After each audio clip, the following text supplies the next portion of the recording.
Bonsoir, bienvenue dans cette nouvelle émission Le Kiosque.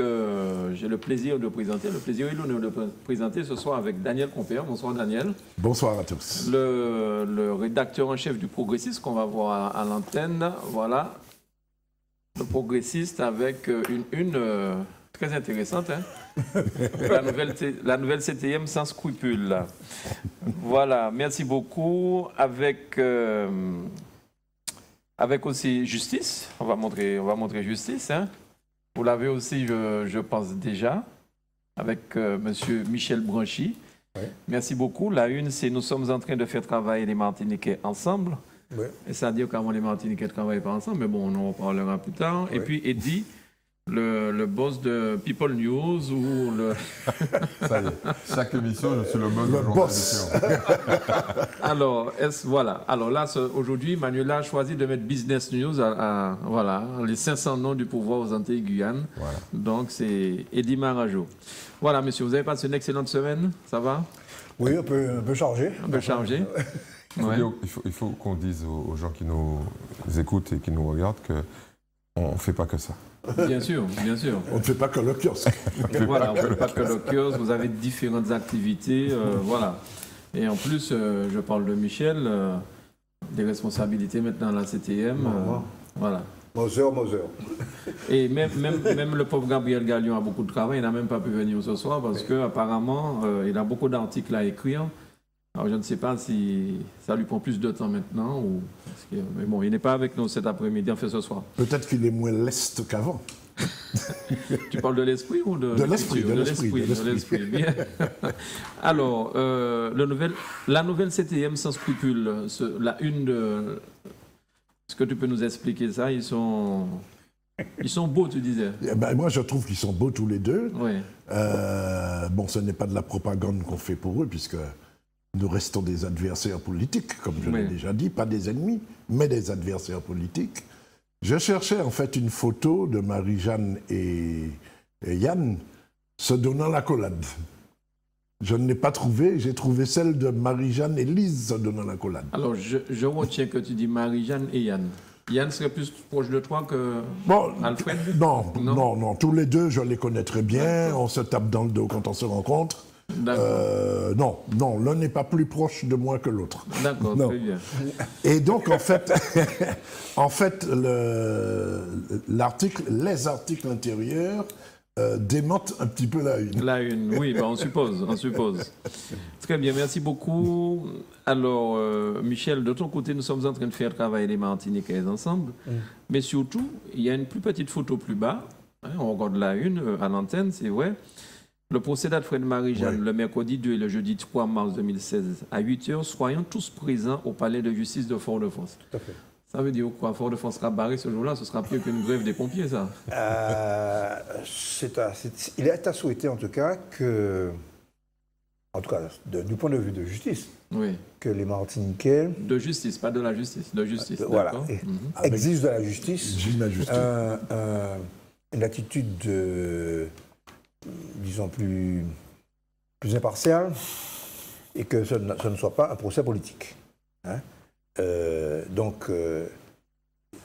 Parce que, jusqu'à nouvel ordre, compte tenu des éléments qu'on a, on n'a pas le dossier, je ne crois pas qu'il y ait d'enrichissement personnel de la part d'Alfred Marie-Jeanne dans cette affaire. Il y a peut-être des procédures, mais il y a surtout la volonté d'aider une île en difficulté, puisqu'il s'agit de la construction d'une école. Et d'ailleurs, cette école, c'est la seule qui récemment a résisté aux dernières intempéries qui ont frappé la Dominique. Bien. Bon, voilà. Donc, dans mon nom, Martiniquais, effectivement, justice demande au Martiniquais d'accompagner Marie-Jeanne au palais de justice. Là, c'est le savoir-faire des Martiniquais. Ouais. Je parle de l'école, en tout cas. Ouais. Oui, pas l'accompagnement. Voilà, c'est ça. Voilà, alors... Peut-être une petite précision juridique qui est quand même importante. Parce qu'on avait fait un tour de table sur l'éventualité d'une condamnation d'Alfred Marie-Jeanne, mais surtout du caractère inéligible. Et donc j'ai vérifié, effectivement, une loi récente de 2012, je crois, ou 2014, coupe le lien d'automaticité entre la condamnation et le caractère inéligible. Ouais. Et le caractère inéligible pour ce type d'affaires, on résume, je fais court, est de l'appréciation des seuls juges. Elle n'est pas automatique. D'accord. Voilà, donc, mais elle l'était jusqu'à très récemment. Ouais, Il peut être condamné, mais sans être inéligible. Sans être inéligible, Oui. tout à fait. Et D'accord. il me semble que l'appel est suspensif. suspensif. Oui. D'accord. L'appel est suspensif. Ben, on saura ça dans notre prochain numéro, puisque c'est la semaine prochaine, si Dieu veut, que tout ça se passe. Voilà, alors, François Hollande qui est en train de se promener dans les îles avec ses fleurs autour du cou. Vous avez trouvé ça comment? C'est une promesse de campagne électorale. Voilà. Oui. Promesse de campagne électorale, je passerai dans tous les territoires français de l'outre-mer pour une raison qui est simple, on l'a déjà signalé ici, il devance Nicolas Sarkozy aux élections de 2012 de un peu plus d'1 million, 1,5 million, et 800 000 voix sur ces 1,5 million Qui viennent de l'outre-mer. Ouais. Et aujourd'hui, l'ensemble des on va dire, des états-majors politiques ont bien compris que l'outre-mer pèse dans une élection qui est de plus en plus serrée, notamment pour le premier tour. Ouais. Parce que bon, on parle du deuxième tour, mais vous vous rappelez que le premier tour, Jospin a été battu à 100 000 voix, un peu plus de 100 000 voix. Mais c'est systématiquement le cas, mais on n'en parle pas trop. Je veux dire, il faut quand même rappeler que Mitterrand a été battu en 1974 d'un peu plus de 400 000 voix. Donc l'outre-mer peut faire basculer.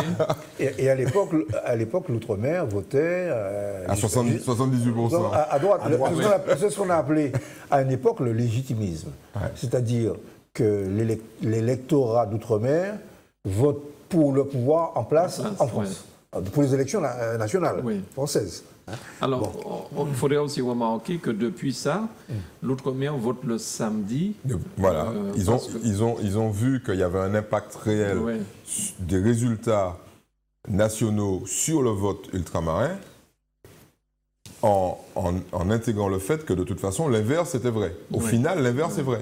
C'est surtout le vote outre-mer qui a un résultat, qui a un effet sur le vote national. Parce qu'en votant le dimanche, des fois on se disait bon c'était pas la peine d'aller voter. Le plus souvent on avait déjà les résultats. Élu, si on avait les résultats. Non, où c'était la peine. Où c'était la peine. Parce que moi je me souviens en 81, les gens sont allés au secours. Les gens, en apprenant qu'il y aurait probablement une victoire de Mitterrand, ont bourré pas les urnes, mais en tout cas les bureaux de vote entre 14h et 18h. Vous votez Giscard. Vous votez Giscard, mais c'était trop tard. C'était trop tard. L'écart était trop important. Et je ne sais pas si vous vous rappelez, le lendemain, on aurait dit qu'il y avait un tsunami qui était passé en Martinique. Les Martiniquais étaient complètement anesthésiés après la victoire de Mitterrand. Ah oui, parce que la campagne avait été, encore une fois de plus, faite sur le statut, sur l'indépendance. Et la droite, il faut l'appeler comme par son nom, avait fait campagne en disant que si Mitterrand passait, c'était l'indépendance. C'était l'indépendance dès le lendemain. On parle même de gens, on m'a dit que type, au Lorrain, est mort d'une crise cardiaque. Moi, je me souviens, j'étais au lycée Schellcher, je me souviens avoir vu des étudiants, enfin des lycéens, et des professeurs pleurer. Moi, je me souviens de ça. Je me rappelle effectivement, lorsqu'on a commencé à voir, les images n'étaient pas aussi belles que maintenant, on a commencé à voir se dessiner le profil de celui qui avait remporté. Personne n'imaginait que c'était Mitterrand. Et puis la tête des gens le lendemain en Martinique, il me semble me rappeler qu'ici, Giscard avait atteint 83%. 78% des voix. D'ailleurs, c'est de là que date le fameux moratoire. Mais oui. Il y avait une certaine logique. Pour revenir Pourquoi il y avait une certaine logique? Il y avait une certaine logique. Le PPM prône l'autonomie. Même l'autonomie pour la nation martiniquaise. Or, 78% des électeurs lui disent surtout... Donc, y compris des électeurs BBM, lui disent pas touche au statut, quel qu'il soit. Bon, Césaire, C'est de là que vient Césaire le qui n'a jamais moratoire. voulu bousculer le peuple martiniquais, a décrété le moratoire. On peut en penser ce qu'on veut, surtout historiquement. Certains au PPM pourraient s'en inspirer de ne pas bousculer le peuple martiniquais. Alors, je ne veux pas trop faire de la Laisse peine. ça pour moi, laisse ça pour moi.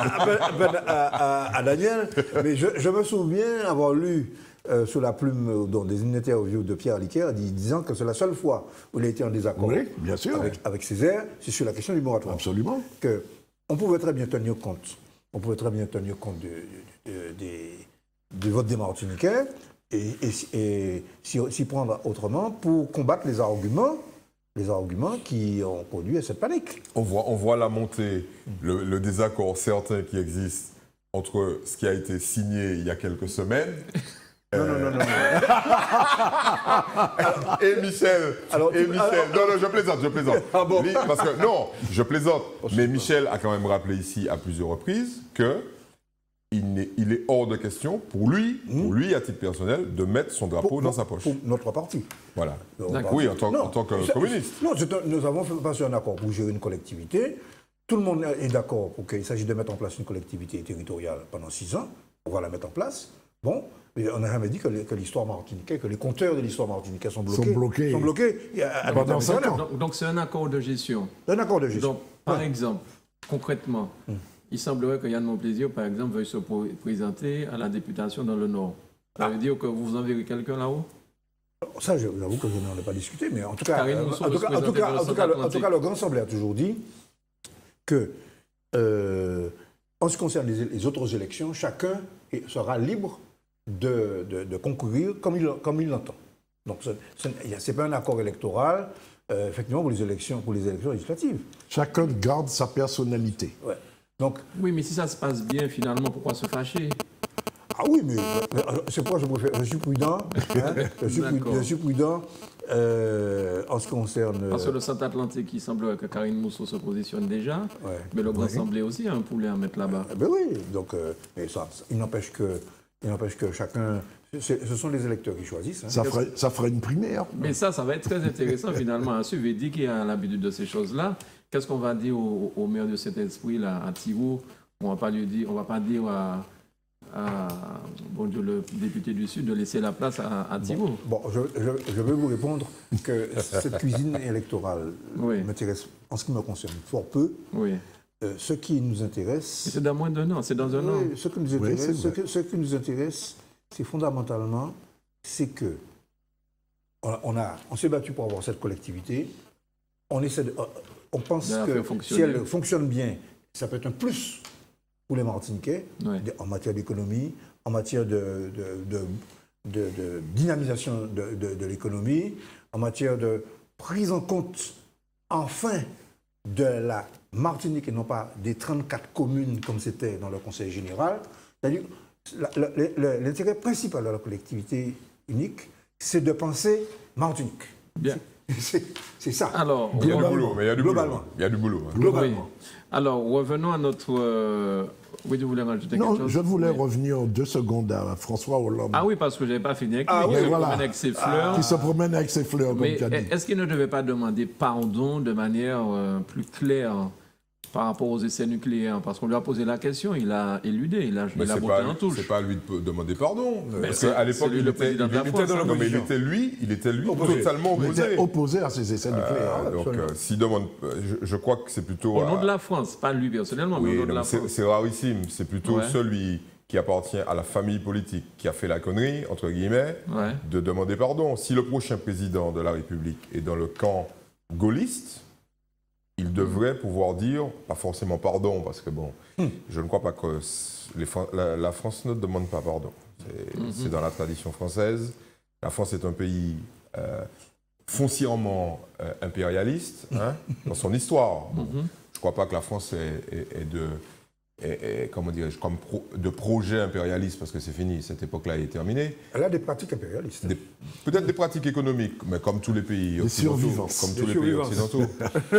Nous-mêmes, les Martiniquais, je suis désolé, on publie un business news qui prouve que les Martiniquais n'ont aucun scrupule à à conquérir économiquement d'autres pays avec parfois des méthodes un peu critiquables. Un peu limite. Mais il faut que, si le prochain président appartient aux congolistes, il faut que sur les essais nucléaires et les conséquences sur les populations locales, il faut vraiment là, pas forcément pardon, mais des excuses. Parce que le petit père Chirac, on lui avait dit, quand il est retourné au pouvoir, quand il a été enfin élu au pouvoir en 1995, il fallait renoncer. Tout le monde était d'accord sur le renoncement aux essais. Il a continué les essais. Ouais. Et ça a eu des conséquences sur les gens. Et ça a été un de ses premiers grands gestes, j'ai envie de dire, de président. Hein. Une première erreur, tu veux dire, parce que 2 ans plus tard, il dit sous l'Assemblée et la droite est virée. Tu voulais parler d'Hollande alors ? Ce qu'il faut noter quand même, c'est que Hollande quand même a admis quand même l'idée, même à demi-mot, d'une indemnisation des victimes. Hein? Oui. Bon, c'est ça, c'est un premier pas. C'est un premier pas. Non, je voulais dire ce que vient de dire Michel, et puis ajouter pour l'anecdote que, on l'a dit tout à l'heure, c'était une promesse électorale de Hollande de visiter l'ensemble des Outre-mer, et notamment Wallis et Futuna. Oui. Où il a fait la coutume. Là, il a fait la coutume, là, en plus. Et aucun président français n'avait été, je crois. Sauf Giscard, qui était allé à Wallis, je crois, mais pas à Futuna. D'accord. Voilà. Donc ça remonte à bien longtemps déjà. Ouais. Alors pendant que Hollande, lui, se promène dans les pays, on voit que de l'autre côté, on le charge.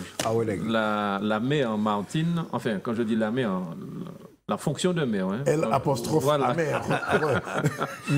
mais aussi comme AMER, oui, accent grave, RE. Oui. Elle avait 3. Mais c'est aussi MAIRE aussi de Lille, donc qui fait une charge contre Hollande. Qu'est-ce que vous pensez de ça? Est-ce que vous pensez qu'elle n'a pas digéré sa défaite aux primaires il y a 4 ans? Ça, c'est la surface des choses. Ouais. Non, je crois qu'il y a quand même, et tous les analystes sont d'accord pour dire qu'il y a au sein même du Parti socialiste, il y a en gros les sociodémocrates et les sociolibéraux. Oui. Ouais. Martine Aubry, c'est une social-démocrate. Bon, autrement dit, une keynésienne. Elle pense que la cause du chômage, ce n'est pas la peur d'embaucher. Elle pense que la cause du chômage vient du manque d'investissement de l'État, de la puissance publique. Hein. On rappelle que les 35 heures, c'est elle. Voilà. Et les 35 heures, c'est quand même elle. Bon, par conséquent, il y a autour d'elle, d'ailleurs, un certain nombre d'économistes. Je vois un type comme Cohen, par exemple, qui est plutôt social-libéral. Il dit que la démolition du Code du travail, notamment le plafonnement des indemnités en matière des prud'homales, le fait d'inverser les normes en mettant l'entreprise, les accords d'entreprise au-dessus des accords de branche et du Code du travail, tout ça, et puis le fait de faire des référendums pour court-circuiter les syndicats, pour affaiblir les syndicats, dit que et ça ne va pas aboutir à la création d'emplois. Donc, il y a un vrai débat, dans la gauche française, et donc les sociodémocrates rejoignent ce qu'on appelle la gauche de la gauche, c'est-à-dire les communistes et les autres. Là, on voit que Bernard Hamon il a signé. Benoît Hamon a signé. Thomas Piketty. Je l'ai vu tout à l'heure à la télévision. Ouais. Thomas Piketty, dont on parle pour être un prix Nobel d'économie. Ouais. Alors, 2 mots sur Thomas Piketty. Quand même, il a fait le capitalisme du XXe siècle. Sa thèse principale, c'est que le capitalisme est en train de creuser sa tombe en accroissant les inégalités sociales. C'est-à-dire que plus d'un siècle après Marx, il fait une relecture de Marx.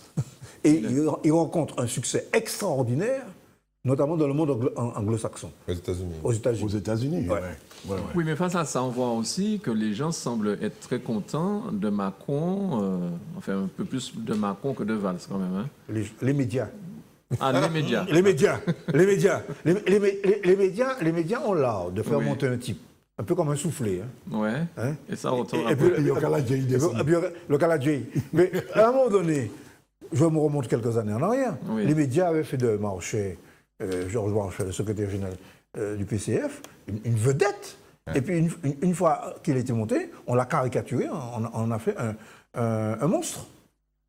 Bien. C'est-à-dire que comment dirais-je, l'adhésion des Français est supposée être celle des médias français. Ouais.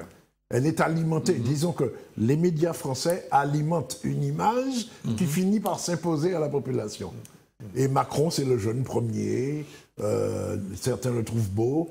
Le genre idéal, n'est-ce pas? À l'époque, c'était Michel Drucker. Hein, c'était Michel Drucker. J'ai pensé à lui. Alors que ces idées, ce sont de vieilles idées réactionnaires, mais qui relookées. Ouais, Eddie.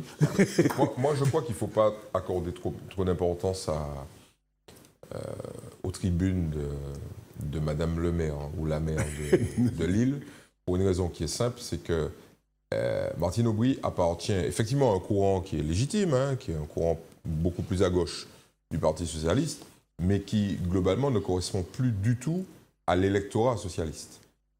Parce que ce qui est en train d'arriver, c'est que l'électorat socialiste est en train de dériver, entre guillemets, à droite. Oui. Ce qui est le souhait, et même la construction concrète de François Hollande, et je l'ai expliqué ici il y a quelques jours ou quelques semaines, il ne peut pas gagner à gauche. Okay? Or, on voit bien que l'électorat français est en train de mûrir sur un plan sociologique. L'effondrement des idéologies à partir de 89 a laissé une espèce de no man's land, d'ouverture totale, tout était possible. On a vu la montée des nationalismes, liés au fait que, libération des idées, circulation des hommes, Schengen, les gens de l'Est viennent prendre, entre guillemets, je caricature, le travail des gens de l'Ouest. Donc, montée des nationalismes, crise 2008, etc.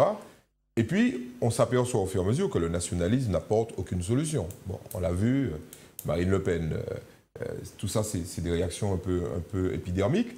Donc, la place est maintenant soit à des politiques ultralibérales, soit à des tentatives de politique, j'allais dire de gauche rose ou de gauche édulcorée. Rose pâle. Rose pâle, quoi. Mais c'est exactement la même chose. Donc l'alternative à ces politiques équivalentes, c'est soit de l'extrémisme de droite, soit de gauche, mais de gauche un peu révolutionnaire, avec des accents révolutionnaires ou des accents citoyens.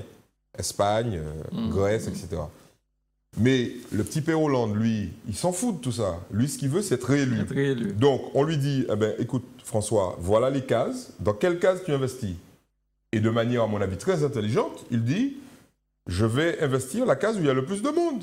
Et quelle est la case où il y a le plus de monde? C'est cette espèce de truc un peu bizarre, où les gens, de temps en temps, votent à droite, de temps en temps, votent pour un socialiste.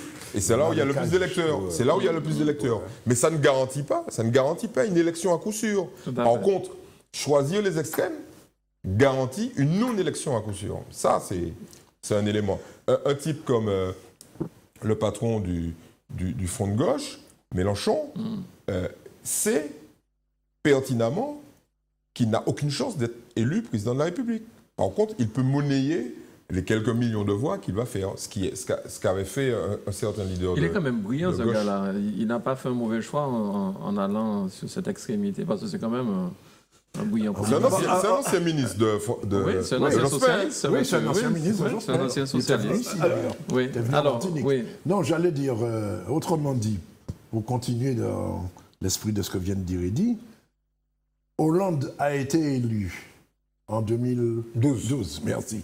A été élu de gauche. Je ne me rappelle même plus. Je me rappelle même plus. Tu as l'impression qu'il est là depuis longtemps. Ça paraît tellement loin.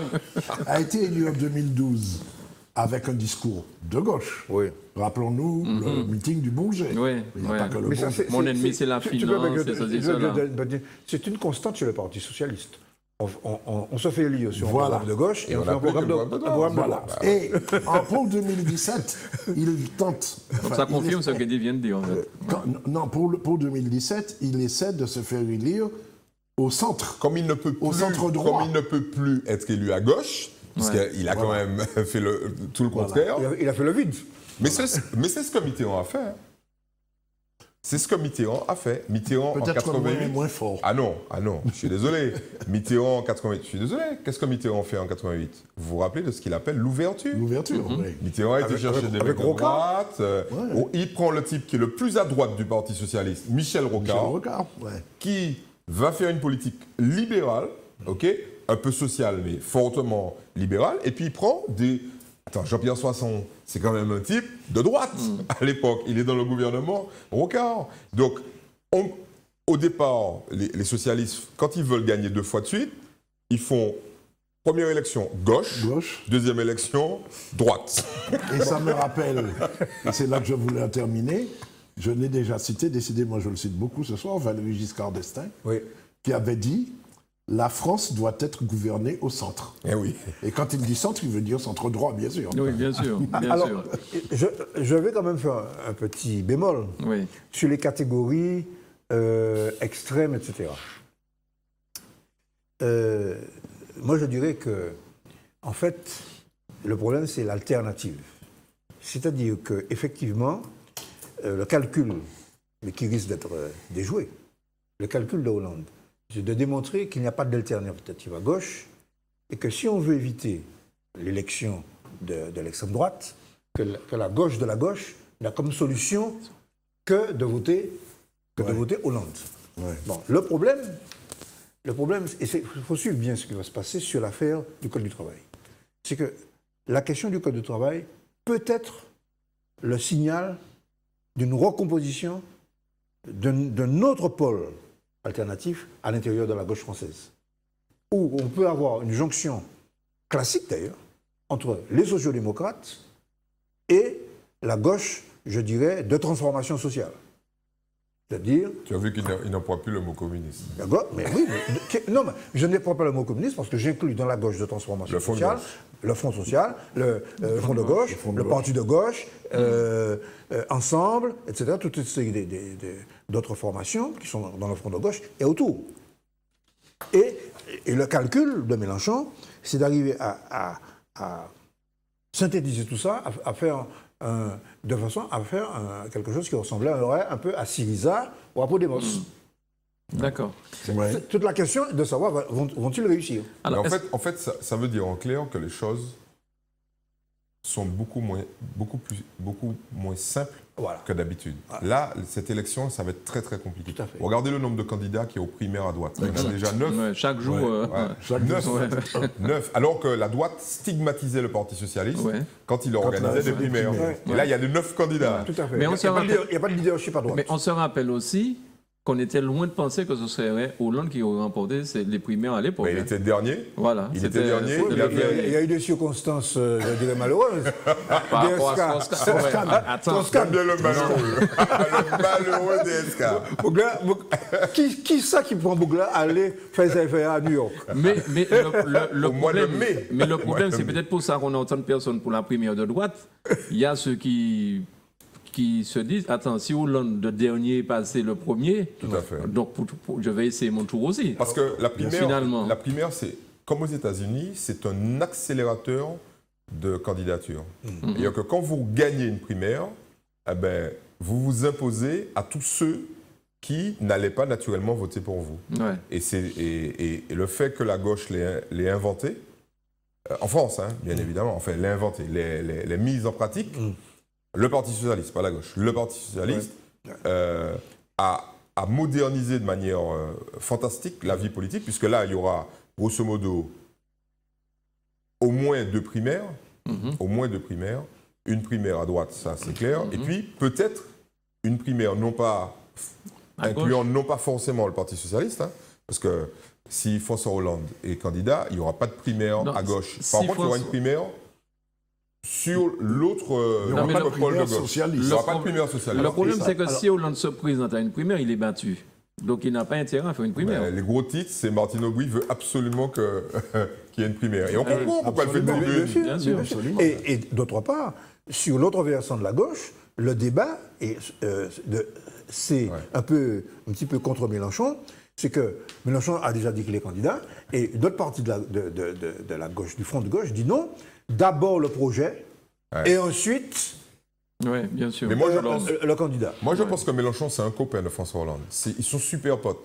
Parce que à qui Mélenchon rend service en se présentant à François Hollande? Tout à l'heure, François Hollande va dire, mais attendez, comment vous voulez que je fasse une primaire? Vous avez déjà des candidats multiples. Donc pas des primaires. D'autant que Mélenchon, il est parti tout seul. Tout seul. Oui. Il n'a pas le soutien du PCF. Il n'a pas le soutien du PCF. Est-ce que vous pensez que Marine Le Pen peut se retrouver au second tour? Est-ce qu'on aura un second tour? Marine Le Pen peut se retrouver inéligible, c'est surtout ça. Ah, inéligible. Ah ben, vu les affaires auxquelles elle est confrontée, Marine Le Pen prend de l'argent, qui est de l'argent, entre guillemets, parapublic, d'un parti, et achète une résidence privée. Ça, alors là, par contre, c'est inéligible. Hein, absolument. Parce que c'est de l'enrichissement. L'enrichissement, de toute façon, c'est inéligible. C'est enrichissement en partant d'argent public, alors là, c'est mort, quoi. Et elle et son père. Alors, il suffit d'un an, c'est mort, elle ne peut plus se présenter aux élections. Oui, mais enfin, moi, sauf que ça peut bien alors, je veux parler iconoclaste. Je veux parler iconoclaste. Je ne pense pas, quels que soient les calculs que font les socialistes, les ministres de la justice socialistes, que le bon moyen de battre un courant politique, c'est de le battre devant les tribunaux. Parce qu'il y a un vrai problème. S'il y a tellement de gens qui se retrouvent sur l'extrême droite, c'est précisément cette politique qui est menée qui désespère les travailleurs. C'est ça qui est le fond du problème. Oui, mais on peut... ils font la politique, c'est à la fois... Parce que c'est ça le pouvoir. C'est à la fois faire de la politique économique, mais aussi faire de la politique politicienne.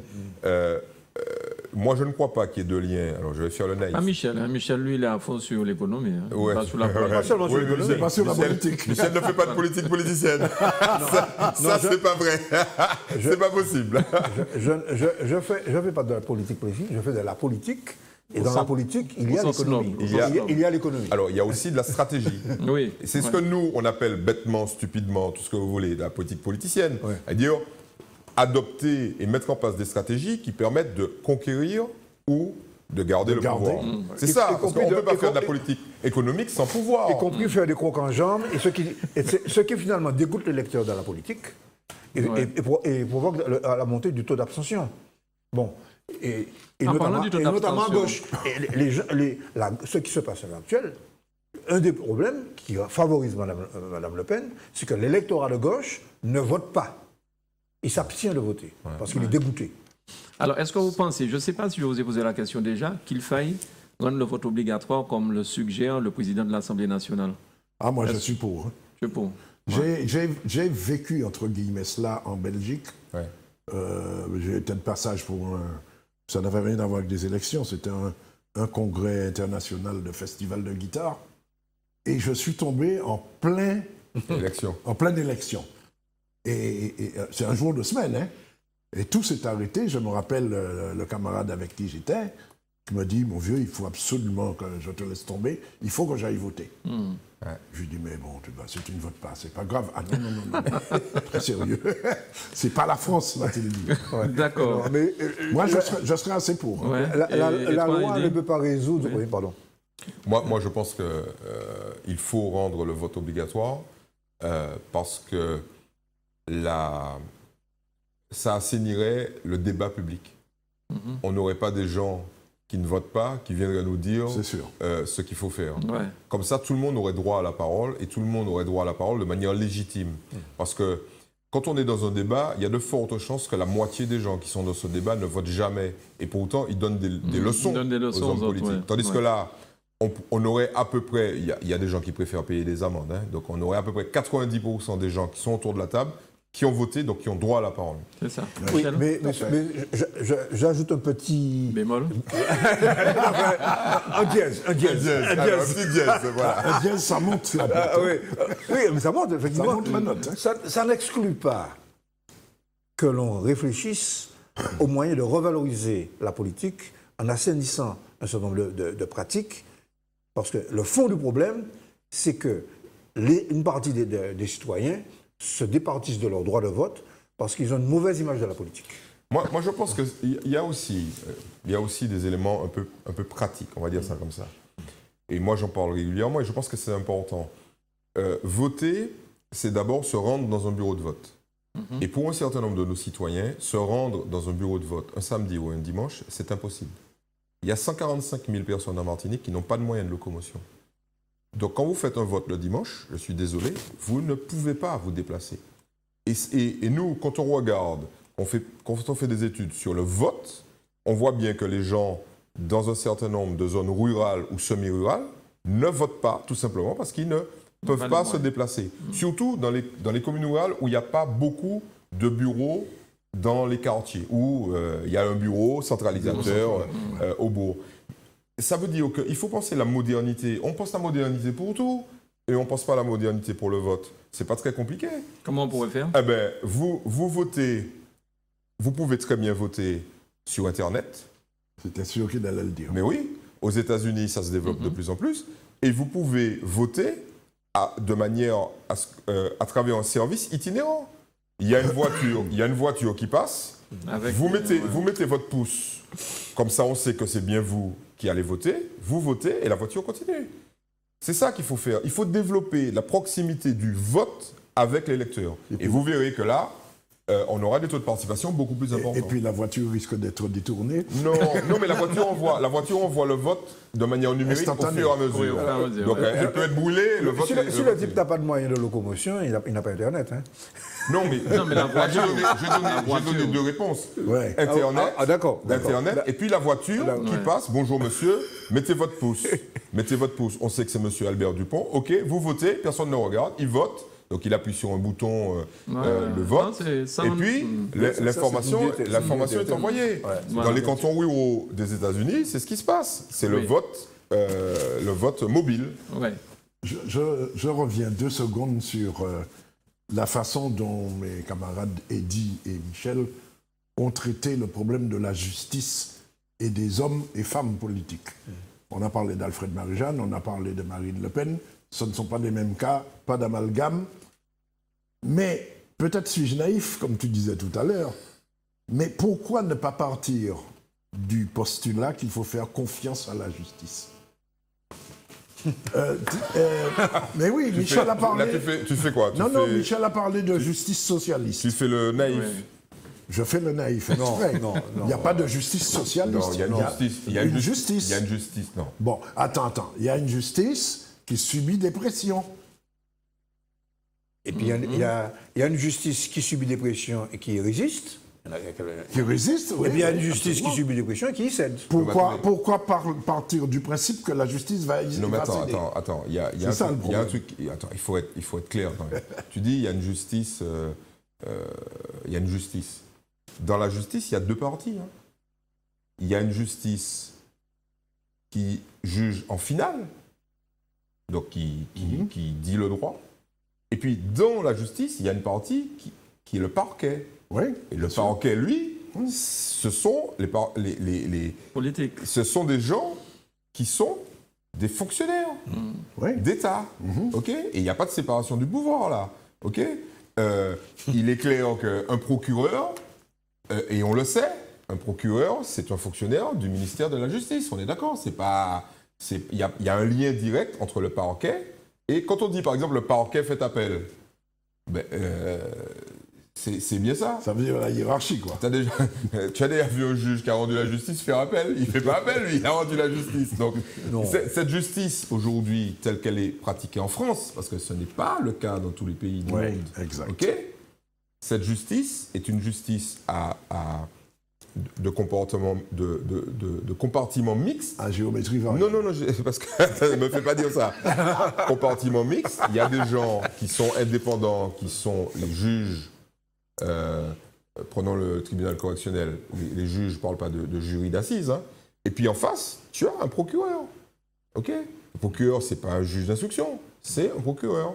Donc le procureur, lui, il attaque ou il défend, ça dépend. Oui. Il attaque. Et lui, il est dans une situation où il peut très bien avoir un positionnement qui est un positionnement de sa hiérarchie. Je connais ça arrive. Je connais le cas d'un justiciable qui a été accusé de menaces de mort par un citoyen sans témoin, qui a été mis en examen, aucune enquête. Et le juge d'instruction le reçoit chaque année en lui disant « Je suis obligé de faire un acte d'instruction pour prolonger la mise en examen ». Et il le fait pendant 3 ans, parce que le procureur exige. Il se ruine en frais d'avocat. Et le jour où il est jugé, la présidente du tribunal dit « Monsieur Tel, vous êtes relaxé ». Mais son image a été détruite. Oui. Son image a été détruite. Il s'est ruiné en frais d'avocat. Le procureur savait pertinemment qu'il n'avait pas de preuve de ce qu'il avançait. Mais néanmoins, il y a une partie du public qui dit s'il a été mis en examen, c'est qu'il n'y a pas de fumée sans feu. Il n'y a pas de fumée sans feu. Bien sûr. Et il y a des magistrats qui savent ça et qui jouent à ce jeu. Bon, on a dit ici sur ce plateau à plusieurs reprises, on va le redire, il y a 3 métiers qui ne doivent rien à personne. Hein, c'est les politiques, les journalistes et puis les magistrats. Voilà, ceux-là, ils n'ont pas en haut d'eux une espèce de tribunal. On se rappelle de l'affaire Outreau. Voilà. Le juge a été transféré ailleurs. Il n'a jamais, il a été un tout petit peu sanctionné. Il ne perd pas son job parce qu'il a fauté. Par contre, un médecin peut perdre son job parce qu'il a fauté. Donc, un journaliste, un homme politique, je le dis là, les 3, la France deviendrait un pays réellement démocratique si ces 3 professions-là avaient en leur sein, tout simplement, une espèce de conseil de l'ordre qui dirait « Monsieur, je suis désolé, voilà les règles, vous avez fauté, vous êtes viré de la profession ». Est-ce qu'on pourrait imaginer DSK faisant ce qu'il a fait aux États-Unis à Paris aurait été jusque-là? On ne l'aurait même pas arrêté. Voilà. Ça, c'est bon. La boucle est bouclée. Bon, la femme de chambre aurait été virée. Voilà. La France aurait viré cette femme de chambre en lui disant « Madame, il faut retourner chez vous ». Alors, je voulais parler aussi, problème de temps encore, démolition de la jungle de Calais et aussi les Belges qui vont mettre en place leurs frontières. C'est un petit peu l'un entraîne l'autre. Hein, bien sûr. C'est le problème des immigrés, des immigrants en Europe. Alors j'ai entendu Cazeneuve qui disait ouais mais les Belges sont un petit peu cons parce que la pression se fait plus dans l'autre sens. Les gens sortent de Belgique pour aller plutôt en France, pas l'inverse. Non mais moi me semble-t-il ce que Cazeneuve reproche en fait aux Belges, c'est d'avoir pris leur décision tout seul. Mais il y a d'autres pays déjà qui ont rétabli la frontière. Les Belges. Je ne parle pas des Polonais, je ne parle pas des Autrichiens, etc. Les Belges, il ne faut pas oublier... Les Hongrois. Comment? Les Hongrois, bien sûr. Il ne faut pas oublier que, j'allais dire, il y a un contentieux, le mot peut être fort, entre la France et la Belgique. La France s'est toujours considérée, quelle que soit la tendance politique, comme un peu, j'allais dire, le parrain de la Belgique. Le grand frère. Le grand frère, voilà, le grand frère de la Belgique. Et la Belgique, là, qui fait preuve d'indépendance, c'est un pays souverain, prend cette décision sans en référer à la France, sans en référer non plus à l'Allemagne, qui, de son côté, est prête à accueillir 3,6 millions de migrants d'ici 2020. Mais tu vois le terme que tu emploies, sans en référer, quelque part, déjà, c'est... Mais je dis bien sans en référer, parce que ce que disent tous les observateurs, c'est que l'Europe, en tant que puissance politique, 28 pays, l'Europe, c'est elle qui doit viser à régler le problème des migrants. Et non pas la France, l'Allemagne, la Belgique, l'Autriche, etc. Par contre, pendant ce temps-là, tous les jours, les migrants vont dans tel ou tel pays. L'Europe, à la limite, j'allais dire, ils n'en ont rien à faire. Ce qui les intéresse pour la plupart, c'est d'aller en Angleterre. D'accord ? C'est quand même... Pourquoi l'Angleterre? Parce que les gars prennent des risques. Enfin, l'Angleterre, vraiment l'Angleterre. Parce qu'il y a un marché du travail qui semble. Il y a beaucoup d'illusions quand même. Hein. Il y a surtout des réglementations beaucoup plus libérales concernant à la fois le marché du travail. Pour employer un étranger en France, il faut se lever. Hein. Oui, c'est sûr. Okay. Surtout sans papier. Sans papier. Bon, il faut se lever, tout en restant dans la légalité. Vous pouvez très bien employer quelqu'un au noir, qu'il soit étranger ou pas, mais si vous tombez sous le coup de la réglementation, ça fait mal. Mais en Angleterre, il y a des réglementations à la fois pour le séjour. Le type, il arrive sur le sol britannique, avant d'être reconduit à la frontière, il a le temps de construire une maison. Ils sont ultra-libéraux. Ils sont ultra-libéraux pour une raison simple, c'est que l'Angleterre a, depuis très longtemps, arrêté de faire des enfants. C'est un des taux de croissance les plus faibles, voire négatifs. Donc les types, ils ont besoin de gens. Les bars ont besoin de gens qui consomment de l'alcool. Les supermarchés ont besoin de gens qui font leurs courses. Donc les Anglais, ils ouvrent leurs frontières. C'est comme les Allemands. Les Allemands, on est bien d'accord, taux de croissance naturelle négatif. Ouais. Ils ont besoin de consommateurs. Donc ils vont prendre des gens jusqu'à un certain niveau. Ils vont en accueillir. Ils ont besoin de 10 millions d'habitants aujourd'hui, compte tenu de leur surface. Ils vont prendre 10 millions d'habitants. Les prévisions, beaucoup de prévisions, sur 10 ans, montrent que le taux de croissance de l'Allemagne va chuter à cause de la démographie. Ouais. Ce qui est en train de nous arriver d'ailleurs à nous en Martinique. Hein. Oui, mais nous, on va en accueillir. C'est sûr. Fatalement, on va en accueillir. Parce qu'au bout d'un moment, quand vous n'aurez plus un certain nombre de gens pour faire un certain nombre de choses dans ce pays, il va bien falloir... Il n'y a pas de secret, c'est l'offre et la demande.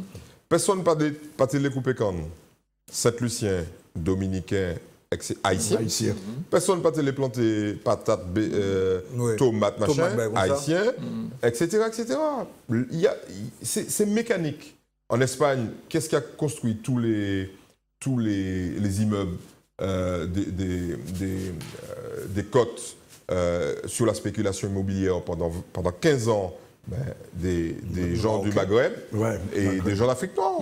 Et puis maintenant, c'est fini. Donc, et en France, qui c'est qui a construit pendant des décennies? Les Portugais et les Algériens. Voilà. Alors, très rapidement... Et les Espagnols. Très rapidement, le Premier ministre anglais, justement, qui brusquement semble vouloir dire bravo l'Europe, alors qu'il était contre l'Europe. Donc c'est un retournement quand même assez spectaculaire. Et le maire donc, de Londres, qui lui, c'est son ami proche, qui dit, bon, finalement, non, on peut voter pas ici. Donc comment on peut expliquer ça à nos amis rapidement? Il faudrait plus de temps pour parler de ça. Moi, ce que je peux dire, c'est David Cameron, je n'ai jamais pensé, en fait, qu'il était pour la sortie de la Grande-Bretagne de l'Europe. Je pense qu'il essayait de... Il avait lancé un ballon d'essai, n'est-ce pas? Parce qu'il lui semblait que la tendance des électeurs britanniques était vers la sortie de l'Europe. Alors, sortie de l'Europe, pour voir aussi. Il y a la sortie de l'Europe, c'est une chose, mais il y a la sortie de l'euro. Il n'est pas dans l'euro. Il n'est pas dans l'euro. Il n'est pas dans l'euro, mais il y a une tendance aussi chez les Britanniques, chez certains milieux britanniques, pour adopter l'euro. Ouais. Non, mais il a fait un coup. Enfin, Cameron, là encore, c'est un coup politique. C'est de la politique politicienne. C'est un coup politique. Le type, il a gagné brillamment les élections, contre toute attente, hein, d'ailleurs. Ouais. Il a gagné brillamment les élections. Le problème, c'est qu'il a gagné les élections avec les ultra-conservateurs. Mais sa problématique majeure, c'est de dire, est-ce que je peux obtenir plus d'argent en Europe, tout en préservant mon électorat ultra-conservateur? Si je rapporte plus d'argent à mon électorat conservateur, je vais gagner les élections et je leur fais peur en leur disant si on sort de l'Europe, finalement on va perdre beaucoup d'argent. C'est ça en fait, c'est une espèce de calcul un peu machiavélique. Ce qui risque de lui arriver, c'est qu'il perde les élections. Oui. Alors il va perdre le référendum plus les élections, mais c'est pas tellement ça le risque. Le risque, c'est le démembrement de l'Union, de United Kingdom. Parce que l'Écosse a déjà dit, si vous sortez, moi, je rentre. Je sors du Royaume-Uni et je prends mon indépendance et je retourne dans l'Union européenne. Okay? Le Pays de Galles, même chose. Et l'Irlande du Nord, même chose. Donc l'Angleterre qui a été tout petit, et une Angleterre comme ça, c'est mort économiquement, c'est foutu. Et puis il y a aussi le rôle de la City. Il a obtenu... Oui, c'est la place Boursière. Voilà. Il a obtenu une nouvelle garantie du statut spécial de la City, qui est une des places boursières les plus importantes au monde. Alors, là, on me fait signe déjà qu'il ne faut pas mentir. Je voulais quand même qu'on dise 2 mots sur le lycée Chelcher, la démolition du lycée Chelcher. Ça va se faire ou pas? Ou on garde ça plutôt pour la semaine prochaine? Oui, la démolition. La reconstruction. Il faudra bien d'abord démolir. Il faudra démolir. On en parle la semaine prochaine, si vous voulez, parce que c'est quand même un sujet intéressant. On ne peut pas dire ça en 2 mots. En tout cas, on est parti pour au moins 5 ans.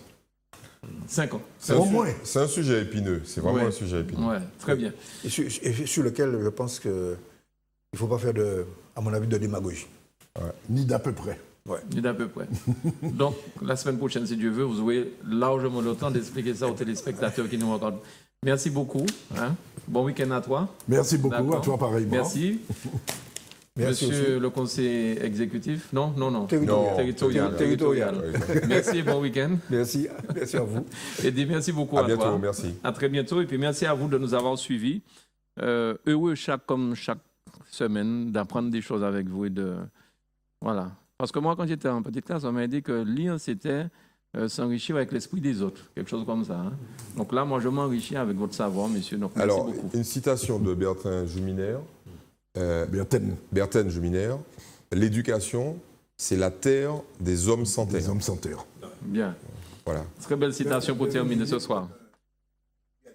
Bien. Merci beaucoup. Voilà. Merci beaucoup. À très bientôt sur Zouk Télévision.